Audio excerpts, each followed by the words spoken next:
Are we hoping and praying that the Super Eagles win today against Zimbabwe? We should also be looking at Benin versus South Africa.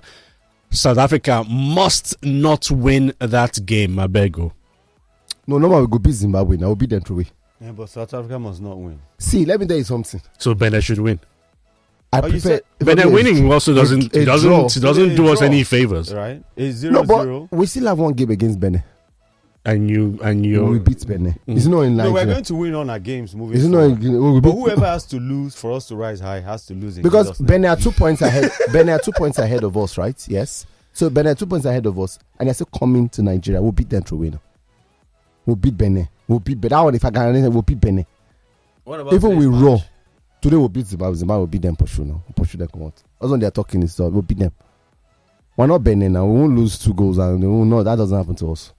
But I can guarantee that Benin will chop it when they come here. Even if it's just for vengeance, to avenge that first result, we must do it. Yeah, I know we win on. South Africa is my problem, and I've always said it because number one, while I've Bakamu, that number 2 is not a bad place to finish in based on what the first 4 games did to us. I know, but look, let's just win what we can win and hope for the best. Finishing in number 2 is not even any kind of guarantee. So again, that spirit of we can beat anybody, give us anybody in the playoffs, we'll beat them and pass. What I'm saying is finishing in second doesn't even mean that you will get into the playoffs. No, you get into the playoffs. No, it doesn't. Only 4 teams get into the playoffs. Don't worry, we're one of the Only teams. 4. It's not, we're one of the teams. This is Sports Zone on Lagos Talks 91.3. Anyway, still talking about the match today. Marshall Munetsi, I'm sure you guys remember him, plays in the Premier League. Yeah. The first Zimbabwean since Benjani to score in the Premier League since Benjani did in 2011, and he scored in this qualifiers as well. He has scored, so he's one player that the Super Eagles definitely have to watch out for. I was watching the Zimbabwe Benin game, and lots of goalkeeping errors in the course of the game. You know. But what I also remember very clearly was that the Zimbabweans look like a team that's very concentrated. Yeah. Stick to their game plan. Yeah. So if there's any, because that's exactly what happened to Benin Republic, is momentary loss of concentration. Yeah. You know, if that happens with the Super Eagles today, you can be rest assured that the Zimbabweans will take full advantage. You know, so we need to be alert at all times. We'll have moments like that. And look, in the game against Rwanda, we had those moments. Anyone who watched the game, no matter what people have said about how good the result was for us, and we always agree the end justifies the means, but we'll have moments where we would lose concentration and Zimbabwe would come. Now, it's the question of, is it going to be a serious mistake or a big one that we will recover from? Because against Rwanda, we recovered well. Credit to the defense. But against Zimbabwe, we need to do a bit better because the reverse fixture, we drew this game. So we need to do better. We have to do better. The players, and again, for me, it comes down to that midfield. I think that the coach got it spot on defensively, got it spot on in attack. But in that midfield, I have my questions. My questions because, number one, you said you wanted runners to close the ball, runners to ensure that someone is under pressure, someone who can press. In that game, you put in a lot of attackers in quotes in midfield because the 3 people who played in midfield. You can excuse him because the Super Eagles were desperate for results. But now we need to balance it. There has to be balance. And because we're playing Rwanda, you know, how much of a threat really can Rwanda be? You know, so you can give off a couple of things. No, but you can make a few sacrifices, and at the end of the day, the results, a lot of people will say, justifies the means. So as much as I don't want to agree with interfering in what the manager should do, I think that number one, if you're going to add a third midfielder, it should be someone who can do a lot in that position. Now, I'm not against Samuel Chukwueze. I've never been against him playing, and I think he has what he brings to the team. But in that game, it was just looked like it was a new role he wasn't used to. It was a new role. Now, we know that Ndidi has played that role before. Iwobi has played that role, so they were very comfortable with it. Now, while Iwobi may not break play, but Samuel Chukwueze, if you want him to play as a winger, then define it. So once he gets the ball, everybody knows where they are running into. And I'm hoping that they've had more training sessions because he said it was just 2 full training sessions. That midfield is important because against Rwanda, at some point, it looked as though we had Ndidi just running around. Okay, I'll mark this one. I'll try and mark this one. I'll try and mark this one. We need to do a lot more. I think, you know, most people would have missed it, but I think the Super Eagles were overcome in midfield. Yeah. But that's because he really was delving more on attacking and getting the results at the end of the day. So I think it's work in progress. He would have identified whatever lapses exists in this squad as we speak. So it's one game at a time. He would have watched the Zimbabwe game, I believe, and made notes as to how dangerous they can be, and of course use the personnel that we've got to be able to plug whatever loopholes exist. I do think that because the Zimbabweans are nimble-footed, they're fleet-footed, they like to express themselves, I think it would be a much better game today. That's my thinking. I think it'd be a much better game today. A game that will definitely open up, and that just might give the Super Eagles, all of the advantages. I was arguing yesterday, and they were saying things like, well, African football is different. Yes. When you come here, it's a different ball game entirely. But I'm saying, wherein then lies the advantage when you have players who play in the top leagues around Europe, who supposedly have been there, done that, won the league, won the Europa Cup final, that sort of things. Yeah. It gives you some sort of advantage over other players who don't know what pressure really is about. Our players play in the Premier League. They understand what pressure is all about. They understand the significance of each match day. So when you come to Nigeria or to Africa, and those excuses exist about how African football is different, is jambody and all the whatnots, you're Africans as well. You're Africans as well. So your experience, having played at the highest level, should be an advantage to us as Nigerians. But we have not seen these things you have said. That's what I'm saying. We that haven't. it's supposed to be. Yes, but we haven't seen it. We saw. Look at Ghana. Look at Ghana, Chad. How do you compare? Wait, hang on. How do you compare Ghana and Chad? Yeah. Chad, well, you've got players like Semenyo. You've got Kudus. You've got Ayu. And you've got Partey. And the experience came to the fore, and they won by 5-0. They completely dominated Chad. If we play Chad, we say but this is Rwanda. This is Zimbabwe. No, but Zimbabwe is difficult now. What has Zimbabwe done in African football? What has Rwanda done in African football? They've gone to AFCON. Chad has not gone to AFCON. When Chad goes to AFCON, let's have this conversation. I'm just saying that, look, the experience that our players have, I agree, should give us the confidence, the edge. No, but we also agree that currently SportsZone, because yesterday we mentioned a few names in this Zimbabwe team. Because no matter what, Femi, there are still minnows in world football. Agreed. There are still minnows. Look at what England did to Latvia. But just look at what they've done to Albania. The team that they give you, you've got to decimate the team and show that you are a powerhouse. Was I impressed with how the Super Eagles played against Rwanda? No, I wasn't. But we took the result. But we got the results. That's the excuse. Yes. But that's like papering over the cracks. But that's what we need now. We need that papering until the Nations Cup. If we win all our games and pray that to some way South Africa do us a favor and come down, then we go to the World Cup, and then we worry about the AFCON to say, okay, coach, you've had this team for 8 months, 9 months. We need to see a pattern. We need to start seeing our team play well. I always say, for me, the result is what matters. Play ugly football as long as you get your results. Because now even big teams know. Because I've heard the same pressure they're putting on Thomas Tuchel. And I've heard them saying that, look, 2026, no excuses. You're going there to win the World Cup. We don't want you to come But they say that every World Cup, So there's no big deal. They say that every World Cup, every tournament. But so no big deal. How many months? So the same amount of time we've given our guy. But the same Thomas Tuchel has won 2 games. And the excuse that the England fan gives, after all, on Latvia is Albania. And Albania now, yes. Well, you've got to win those games. So that's the same thing I'm saying, that as long as Chelle just keeps winning our games, we're good. Yeah, but the difference is that England have been winning in style. No, but Tuchel is not a manager of style. Tuchel is a manager of pragmatism. But they've been winning in style. What he said when he took up the job was, look, what it is that we see in the Premier League is what I want the national team to reflect. But the Premier League doesn't have the best football. You can argue that till tomorrow. It doesn't have the best football. The Premier League just argue that till tomorrow. The Premier League doesn't have the best football. The Premier League has the most exciting football. Exciting, yes, but not the best football. If you're talking tactics, it could be a different ball game, different conversation. The way Spain plays, England never plays the way Spain plays. Spain plays a lot more exciting, a lot more tactically better than England does.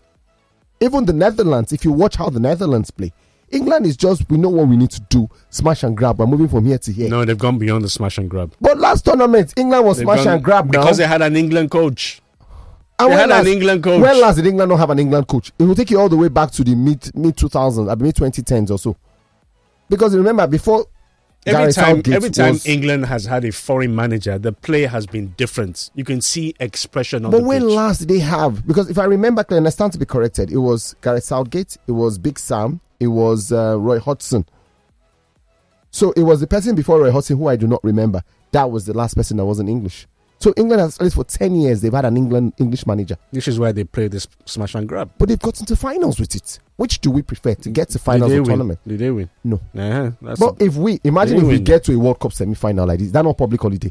The government has to declare public holiday. When Ghana got to the... Did they even get there? They didn't get there. They were on the verge. They were on the verge. It was Morocco that got to semi-final. They were on the verge. When Morocco got there, did they declare public holiday? Practically, Africa just handed them. We handed them AFCON that they did not win. Now, you know what? Just take this. Anyway, I also think that the desire... I understand what it means to want to give out jerseys to Nigerians who make it to the stadium. But I also see it differently. I think that Nigerians don't need to be cajoled, convinced, urged to go to the stadium to support their country, knowing what the situation is, knowing what the circumstance is. When you're trying to cajole somebody, that means that the average Nigerian fan doesn't even believe in the squad. No, but cajole is just a strong word. But that's what it is. Persuade. No, I choose cajole. I like persuade. Because when you're giving me something for me to do something, you're cajoling me. No, it's incentive. You're persuading. No, the incentive, the persuasion should be that you're going to watch your national team. No. That one, they will do it normally. We'll do it at home. I'll do it at home. I'll do it in front of my screen. I can watch the game from home. But when you're not persuading, now you know if you come there and then you shout, you support the team, you lend your voice to the team, I will give you jersey to come. You're persuading me to come. Because I'm doing in my market. That must be this jersey for market. You're cajoling me to come. No, you're persuading me. You're cajoling me. But I don't think it's a bad thing. I feel that I've always said that I think our CSR. Look, I think it's a bad thing. I think it is. How many countries around the world do you hear of such situations? How many? Where you cajole people to come, I'll give you jersey, or you throw the gates open and say, "Oh yeah, everybody enter free of charge." To show because that at the end of the day, that's what's going to happen. Yeah, that's what we need. When we qualify, we can now switch back to doing whatever we want to do. But for now, anything to get people where, get them there. And besides, I still say this. I think our CSR, I've always said this, and I know people will scream about it, but I think our CSR in terms of relationships is very poor. Because a lot of them I see journalists wearing NFF merch, right? How many fans get those merch easily? How many fans can approach players and get those merch easily? It's very difficult. Because when you watch abroad, someone just remove jersey, throw inside crowd. No, what stops the Nigerian footballer from dishing out those jerseys to the fans? If you don't tell them, say no, throw the jersey inside, or boy, bring your jersey, come by with the counter. Because I don't know why. I know that our players, and I've seen Osimhen do this, removes his jersey and then throws it when he's playing, even remove his track and then gives to a fan. But I rarely see that with the Super Eagles. Why? If you do this club football, and that's all fine and good, why can't you do it with the national team? Because it's already in you. So normally your brain just removes it and then throws. But we don't do it. Why? Because I even heard the story of Victor Boniface giving his boots. There was a story on social media recently. And the boy sold it. And in my head, I'm like, why didn't you give him Jesse? I know boots is a big No, but deal. I think he responded and said, he wants to give the boy a jersey, but he's not sure the boy will sell the jersey if he gives it to him. So maybe boots could also inspire. That's also a good thing as well. I'm just wondering that. He sold the boots for $100. The boy no try at all. If the boy no try at all. I don't need boots. I need money. But the point is, you sell that boot for more than $100. You sell that boot for more than. I saw the boots. One of Messi's boots they want to sell. The price for that Messi, but I'm like, what? That's Messi. But my point is that look, this one is a superstar. That's Messi. We're talking about a man who's not even starting games. That's Messi. For Boniface, it's a nine fights. We're in 9 fights. Came with a gun. Let's take the voice note. I've been waiting for quite a bit. Yeah, let's hear what the people have to say. A good morning to everybody in the studio. My name is Bernard Agbo from Bariga. Quickly on Natasha recalling.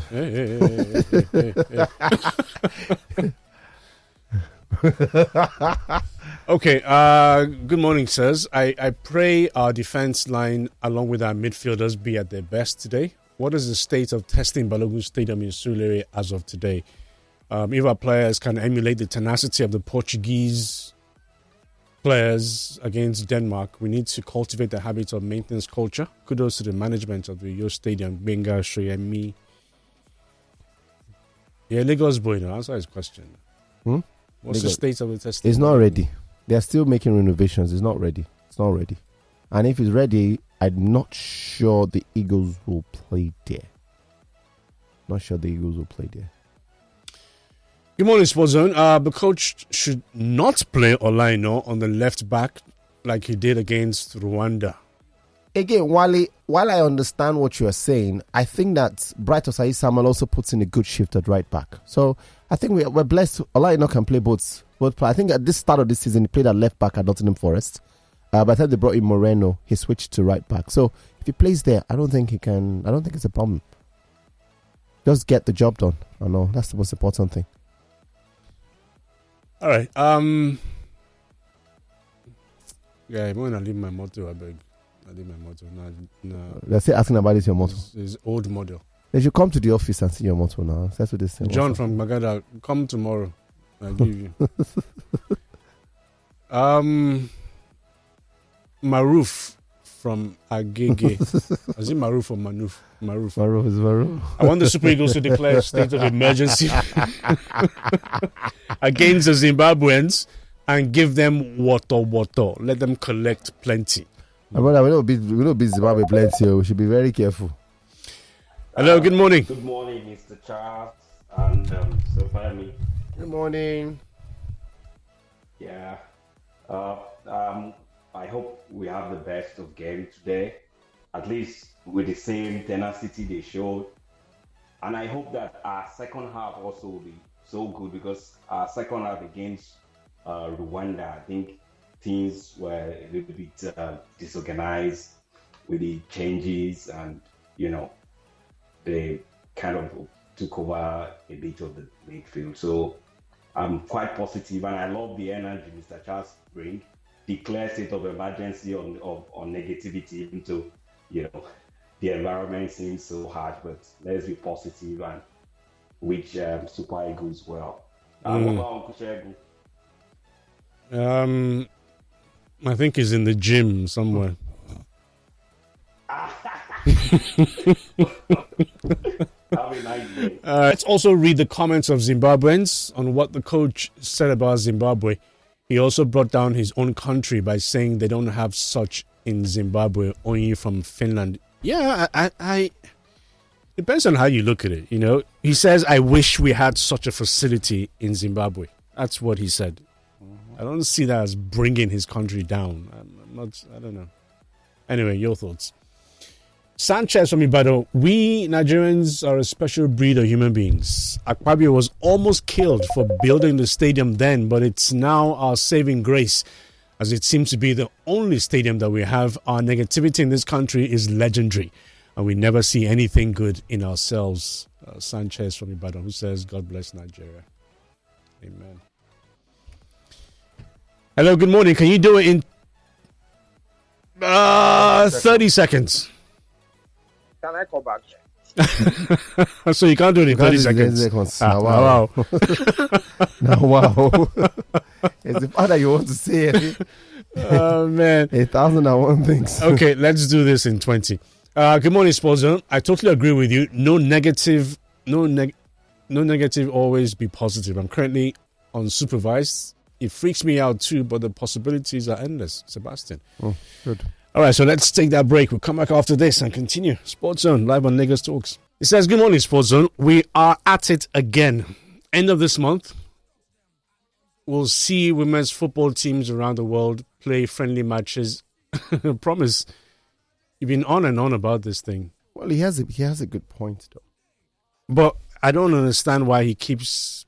He has a point that he's saying Nigeria is not playing. Yeah, but I don't know why he keeps, pushing Justin Madugu under the bus. Maybe he's referencing the idea that was painted on this show that the former manager Waldrum influenced. But if you're gonna go along those lines, then you should be faulting the Football Federation. The Football Federation gave him the job. Yes. So I'm even faulting the Football Federation. It has nothing to do with Madugu. Madugu's job is not to set friendly games. It's the Football Federation's job to set games. So if you want to sack anybody, it's the Football Federation you should hold, the person in charge of women's football. What are you doing to get the Super Falcons in active service? So, promise this is not a predominantly Madugu fault. Yeah, it's not. It's so not. maybe we should stop with the agitation for his If sack. somebody else was doing it before, the person was just being able to do it. But I don't know. Good morning, Charles and Femi. Kudos to the Super Eagles, but I don't think Samuel Chukwueze has any business playing against Zimbabwe today. He was completely absent in the Rwanda game, Dakbo from Festac.